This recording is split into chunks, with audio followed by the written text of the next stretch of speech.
তোমার তপস্যায় আমি তুষ্ট। বলো শিষ্য, তুমি কি বর চাও? গুরুদেব, আমি আপনার স্ত্রীকে চাই। অসম্ভব। তুলসী, স্বামী? তুমি আশ্রমে যাও। এই বর তুমি পাবে না শিষ্য। গুরুদেব, পথ ছাড়ো, আমি হিমালয় যাব। তাহলে আপনি আমাকে ইচ্ছেধারী বর দেন, যখন যার রূপ নিতে চাইবো যেন তার রূপ ধারণ করতে পারি। তথাস্তু। এবার গুরুদেব, আমি তোমার রূপ ধারণ করে তোমার আশ্রমে ঢুকে তোমার স্ত্রীর সাথে মিলন করব। ওম।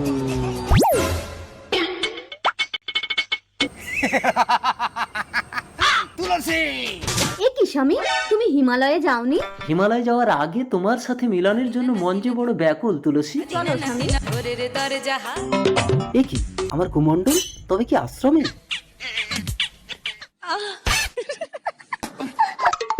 তুলসী, তুলসী, আমার স্বামী তো বাইরে, তাহলে তুমি কে? আমি ভুল করে ফেলেছি স্বামী। তুলসী, তুমি গুরু মাতা হয়ে আমার শিষ্যের সাথে নষ্টামি